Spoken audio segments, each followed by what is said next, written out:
So my coffee date video seems to be doing the rounds and sparking a bit of a debate, which I love because I love a debate and that's why I make content. But I'm going to make a few things clear here that maybe weren't made clear enough. I thought they was, but apparently not. So I'm going to make it very clear now, both for men and the women. Number one, for the guys who do not like my preference, keyword there, preference, and keywords, my preference. For the men that don't like that, if you came to me and said, I don't like redheads, okay. I don't like petite girls, okay. I don't like short girls, okay. Date a tall girl.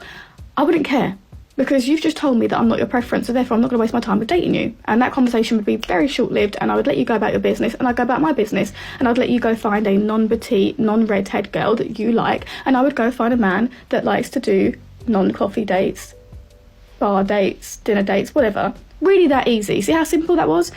In all fairness, I don't think there's anything wrong with what she said here. When it comes to dating, or just life in general, we're all into different things. So if you're out there and you meet a girl who doesn't align with whatever you've got going on, just keep it moving, because she's not for you. I'm not your preference, so therefore we won't date. You're not my preference, so therefore we won't date. So coming into my comment section and being like, oh, well, this preference is wrong, or, oh, well, you're clearly a gold digger. First of all, I don't know where you got gold digger from. I don't do coffee dates. Projection of other videos you've clearly seen that you don't like and that made you feel a certain type of way, but that's a conversation for a different day. Second of all, I wouldn't be fussed if I wasn't your preference. I'm not going to force you to like me. You must like me as a redhead. You must like me being short. You must like me being petite. You must like girls with smaller breasts. You don't see any of that happening, because I don't care. Not your preference, and that is okay. Because if everybody was everybody's preference, we'd all look the same, and that'd be awfully boring. So I'm glad that I'm not your preference, because my preference is a man that wants to take me on a proper date. So therefore you see how us not being aligned makes us perfectly aligned for other people. When it comes to men calling her a gold digger because of her preference for never accepting coffee dates, likely stems from the fact that some guys are being used for these expensive dinner dates, and the women in question were never really interested in them and saw their meetup as nothing more than a free meal. Because of this, some men have become very defensive of their wallets because they don't want to be used. Now, you might be wondering how common this is, and to be honest, it's pretty hard to tell, but it might happen more often than most people would like to admit. But this is what they found in one study. Over 1,000 women completed questionnaires that assessed the following. Foodie call frequency. First, they were asked if they'd ever engaged in a foodie call. If they answered positively, they were then asked to estimate how many times they'd done so. Finally, they rated the social acceptability of foodie calls. Dark triad. The respondents answered questions from commonly used scales designed to assess the degree of Machiavellianism, psychopathy, and narcissism. Gender role beliefs. The items in this questionnaire assessed the respondents' endorsement of traditional gender roles. Among these, of course, was the belief that it's the man's duty to pay all expenses on a date. Across the two samples included in this study, between a quarter and a third of the respondents admitted to having engaged in at least one foodie call. And not surprisingly, those who'd done so also viewed them as socially acceptable. Well, you guys can make of that study what you will, but let's keep going. Great. Girlies, when I'm talking about these coffee dates, I'm not talking just for the sake of talking. I'm talking from speaking to men, because when you make a man feel comfortable, they will tell on themselves. And I'm talking about across the board, family members, clients, friends, random guys that ask me out on dates, random men I've got talking to on the train. I'm a very inquisitive person, so I ask these kind of dating questions across the board of all the men in my life, right, to get enough feedback that I feel like I can make a good judgment of what I'm saying is coming from a place of good background research, right? Okay, so I guess we're going to hear about what she discovered. I wonder how these men answered her questions. Sure, it's not fact from every man on the planet, but I'm not just taking things out of thin air. And because when a man is comfortable, he tells on himself, when I'm with these guys and I say to them, look, be serious, I already know what it is, I'm not stupid, you know, you can't pull the wool over my eyes, like, be honest. When I say that, they all admit to me, yeah, you know what, you're right. They all admit to me. Now, you will have men that do it for different reasons. You have the genuinely a bit clueless, don't really know much about dating, just stepping out into the dating world, don't know what they're doing guys who go, well, everyone does coffee dates, or I thought a coffee date was just quite a chill way of doing it, or they might have anxiety around dating, and they might have the right reason behind it. But even still, when I've asked those nice men, those men that are actually genuinely kind but just don't really know what they're doing in the dating scene, they just say to me, yeah, like, I just want to fit in as many as possible and then I can just pick my favourite kind of vibe, which some people consider as innocent and fine, but for me, who's dating with purpose and who spends a long time getting to know somebody so that when I do go on that date with them, I'm dating somebody that I know I already have interest in, that does not work for me. I think it's fair to say that men will want to go on coffee dates for different reasons. And just like she said, men will have their own intentions for wanting to keep it casual when they first meet someone. As I've said in the past, for me, coffee dates are reserved for women I've never met in person. It doesn't matter how long we've been texting or talking on the phone for.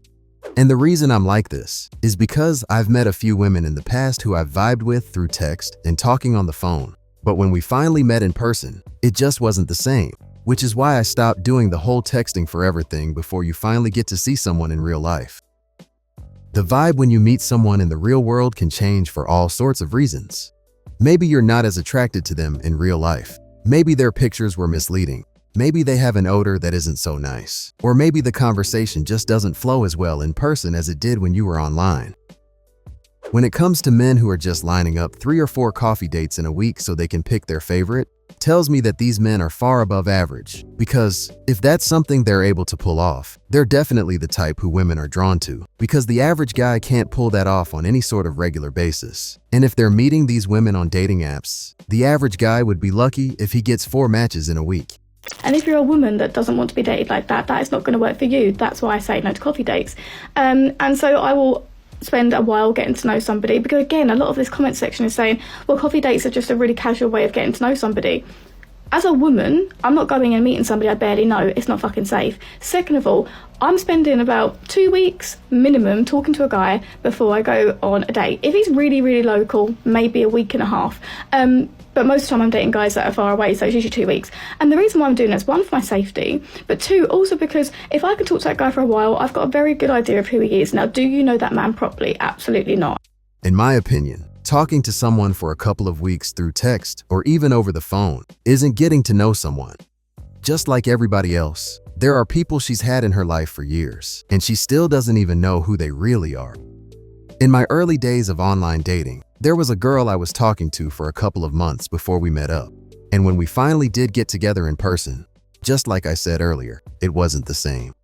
Now, I get that she, like a lot of other women, have safety concerns when they're meeting up with a guy for the first time, which is why these things should always be done in public. I think people overestimate how much they can learn about someone through texting, and I've been guilty of it myself, which is why I adopted the mentality of none of this shit is real until we meet in person. I'm not going to be naive enough to say that you do, but you have a better understanding of his values, what he stands for, what he likes, what he's into, whether or not he's misogynistic, homophobic, racist. These things will come up in conversation if you are smart enough. You have to know what to ask. And if you spend a while getting to know a guy and asking his questions first, you don't have to go on a coffee date to not waste your time and to be able to get away quicker, because you would have already known the type of man to the best of your ability. I'm not doubting that there aren't some things she can figure out about a guy through text, but if you're dealing with a guy who's good with women and knows how to talk, he's probably not going to do or say anything that'd stand in the way of a good cheek clapping session. Women are always talking about how guys will lie and say anything to get themselves some ass, so relying on what a potential date's telling you through text is the last thing you want to be doing. It's funny, with all this talk about getting to know a man before she accepts a date, you'd think she would have found someone by now, but judging by her profile, that doesn't seem to be the case. So obviously, all this talking for 2 weeks isn't working out.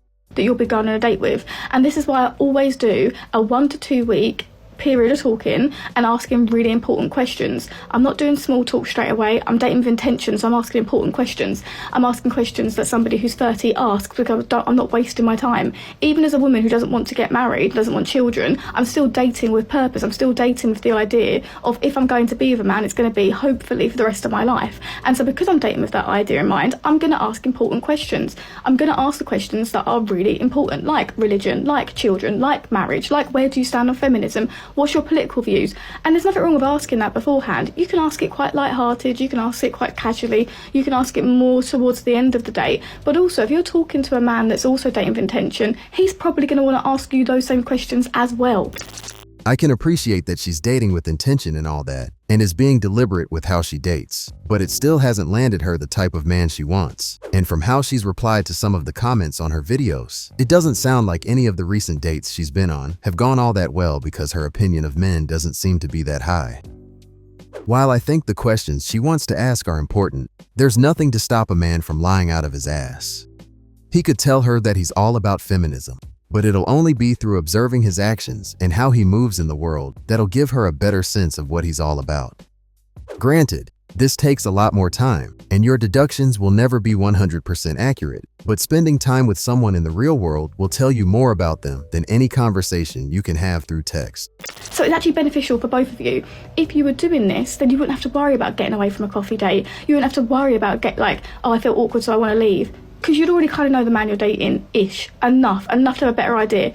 It's better for your safety, and it's better for you working out if this is the type of man I want to date. And I think the same goes for men as well. You want to know if it's the type of woman you want to date. But a lot of men are actually going to coffee dates because if they can get you on a casual date, then they might better get you in a casual situation. I mean, I know I keep saying this, but meeting someone in real life just isn't the same as talking with them online. I will say though, she's not lying when she says that some men will want to get women on a casual date so they can get her into a casual situation, but that can be just as true for a man who takes a woman out for dinner or some shit. If you have a guy who's making good money, or even someone who's simply got disposable cash, just because he takes a woman to a nice place, it doesn't mean he's looking for something serious. Honestly, women need to stop equating a man's financial investment for emotional investment.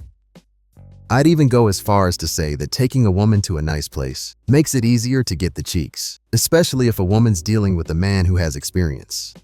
Also, just how she assumes that men who want coffee dates just want to put in the minimum investment. Why can't men assume that women just want to get a free meal out of them or enjoy some sort of experience that they might not be able to have on their own? And a lot of these men are also thinking, well, I've got 3 or 4 girls in a week and I like 2 of them. I've got a roster.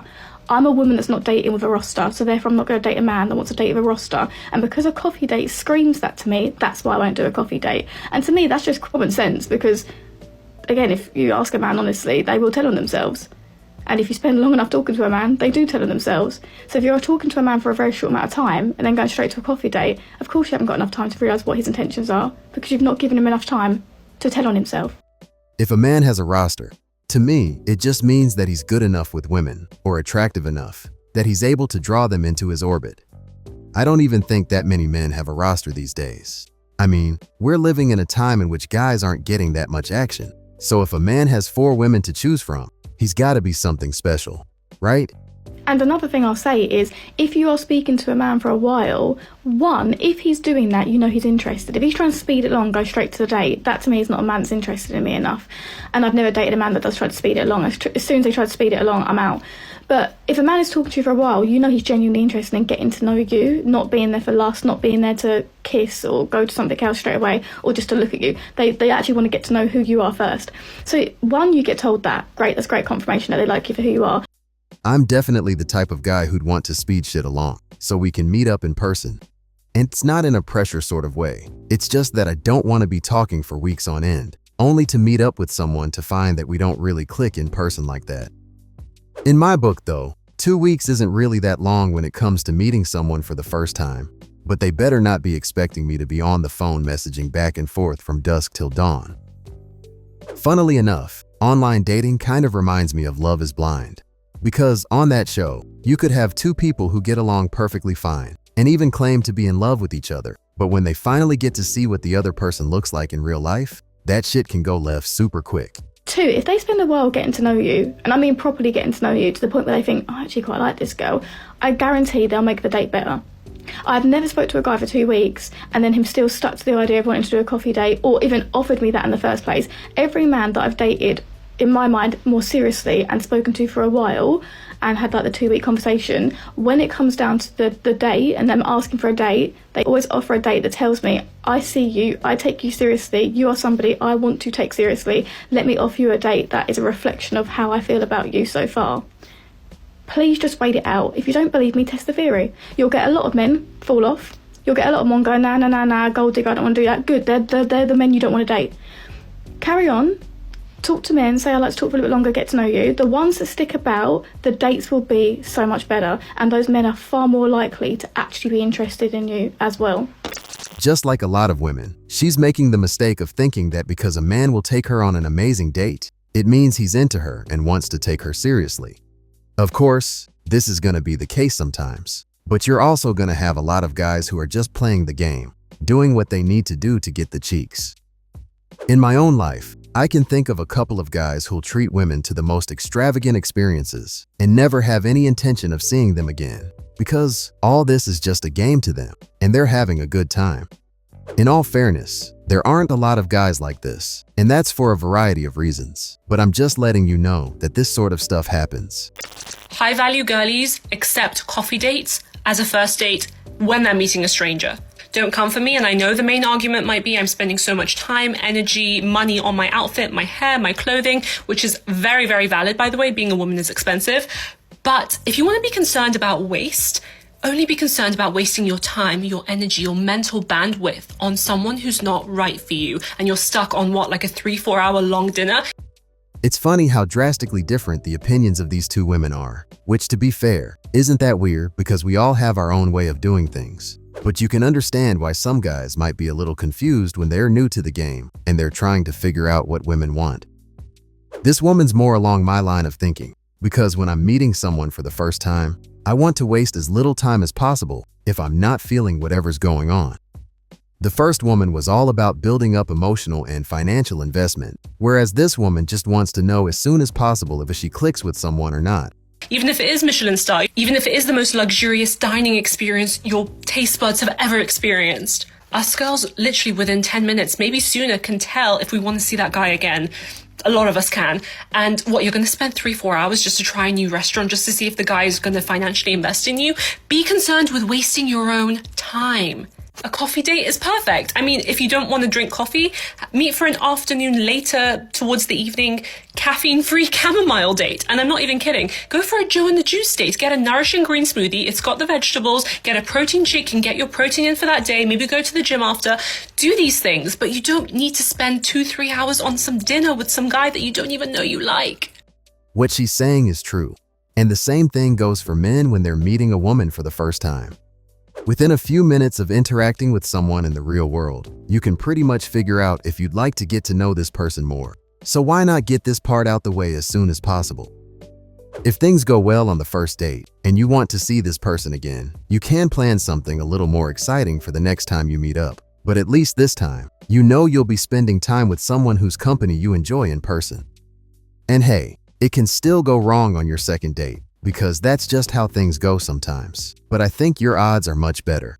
You are worth so much more than just a Michelin star meal that any guy can get you, that you can probably get yourself. Like, you should absolutely get a sense of if he's a generous guy, if he's a good tipper, if he's polite to the waiters, how he eats, if he uses the right fork, if that's important to you. But you can get that from the second, third date onwards if you like the guy from the very first meet. Don't waste your time on these long dinners and book yourself away when you don't even know if you like him. A quick 1 hour date, or even a 45-minute coffee or Joe and the Juice date, which I'm a big fan of, that can reveal everything to you. I'm also not a big fan of alcoholic drink dates, which I know a lot of people do suggest because it's usually an evening option. I feel like alcohol can make you see that person a bit better than they are. We don't want that. We want our judgment to be clear, transparent, to be fully unhindered with. Don't waste your own time thinking that you're winning when you're not, okay? Of course, once you know someone or you've met them in real life and you've interacted a few times and they're only offering you coffee dates, then bye-bye. You don't need to be dating someone who's stingy like that. Also, sorry I shouted at you. I still haven't put my lip gloss on. But yeah, thank you for coming to my TED Talk. I'm very passionate about this. You are worth more than a meal, even if it's the most Michelin star, most expensive, most luxurious meal, even if Salt Bae comes and sprinkles his salt, okay? I don't really have anything else to add to what she's already said, because I'm pretty much on board with all of it. But what do you guys think? Do you think guys should do more than a coffee date when they first meet a woman? Or do you think it should just be a casual experience so you can see if you click before making a real investment into whatever you have going on?